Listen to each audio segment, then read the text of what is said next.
آج ہم آپ کو پاکستان کے بارے میں ایسی انوکھی اور منفرد چیز بتائیں گے جو پاکستان کو دنیا میں ممتاز کیے ہوئے ہے۔ اس سے پہلے کہ ہم تفصیلاً اس موضوع پر بات کریں، آپ ہمارے چینل کو سبسکرائب کریں اور بیل آئیکن کو دبائیں تاکہ حالات حاضرہ، تاریخی واقعات و شخصیات کے بارے میں آپ ہماری قوت سے بروقت فائدہ اٹھا سکیں۔ شکریہ۔ پاکستان ایک انوکھا ملک۔ لگتا ہے کہ پاکستان کے ساتھ اللہ کا کوئی خاص ہی معاملہ ہے۔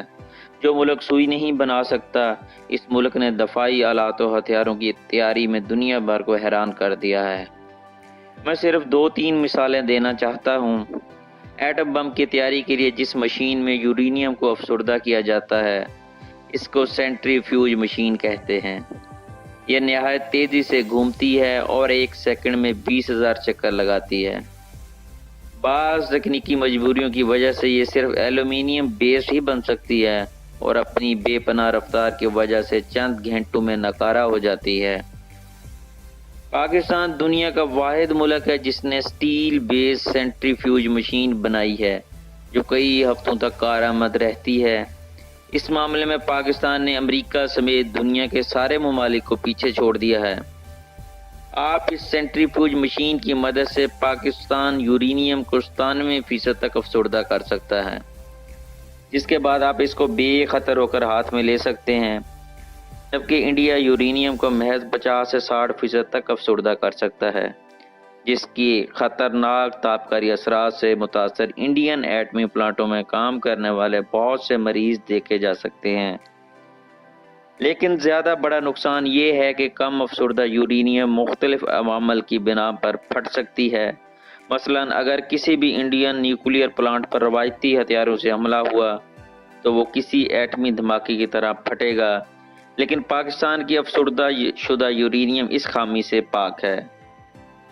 امریکہ نے کچھ عرصہ پہلے یورینیم دھات کی ایک بھرت بنائی جو دنیا کی سخت ترین دھات بن گئی، جس سے امریکہ نے ٹینک بنانے شروع کر دیے ہیں۔ عراق پر حملے کے دوران انہوں نے اپنے انہی ٹینکوں میں سے کچھ کو بغداد میں داخل کر دیا، جن پر صدام کی وفادار فوج نے اپنے سارے ہتھیار آزما لیے، لیکن ان ٹینکوں میں سے کسی ایک کو بھی کوئی معمولی نقصان نہیں پہنچا سکے۔ صرف اس چیز نے ان کے حوصلے کو جس طرح توڑا ہوگا، اس کا اندازہ کیا جا سکتا ہے۔ پاکستان امریکہ کے بعد دوسرا ملک ہے جس نے وہ یورینیم کا بھرت بنانے میں کامیابی حاصل کر لی ہے۔ وہ پاکستان فی الحال ان سے ٹینک بنانے کے پوزیشن میں نہیں ہے، لیکن ابتدائی طور پر پاکستان نے ان سے ایسے گولے بنا لیے ہیں جو ان ناقابل شکست امریکی ٹینکوں کو تباہ کر سکتے ہیں۔ ایٹم بم بنانے کے لیے ایک زنجیری عمل کی ضرورت ہوتی ہے جس کے لیے وہ یورینیم کی ایک خاص مقدار چاہیے ہوتی ہے۔ اس مقدار سے کم یورینیم کی صورت میں وہ زنجیری عمل شروع نہیں کیا جا سکتا۔ اس کم سے کم مقدار کو کریٹیکل لیمٹ کہتے ہیں۔ اس لیے ایٹم بم ہمیشہ بڑے سائز کے ہوتے ہیں اور ان کو صرف جہاز یا میزائل کے ذریعے داغا جا سکتا ہے۔ اب تک کریٹیکل لیمٹ سے کم مقدار سے ایٹم بنانے کی تمام کوششیں ناکام ہو چکی ہیں۔ کچھ عرصہ پہلے جب اسامہ کو بھی پاکستان فوج کی ہی گود میں دریافت کیا گیا، تب امریکہ نے پاکستان کے خلاف نہایت جارحانہ رویہ اختیار کر لیا تھا، جس پر سابقہ صدر پرویز مشرف نے امریکہ میں بیٹھ کر کہا تھا کہ پاکستان نے کریٹیکل لیمٹ سے کم یورینیم سے ایٹم بم تیار کرنے کی صلاحیت حاصل کر لی ہے، جس کو ایک بریف کیس میں لے جایا جا سکتا ہے۔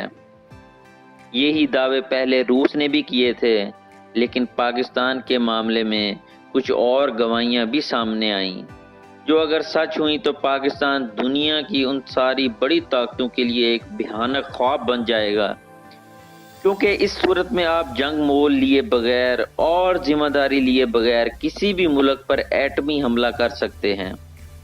بلا شبہ اس خبر نے امریکہ کے ہوش اڑا دیے تھے۔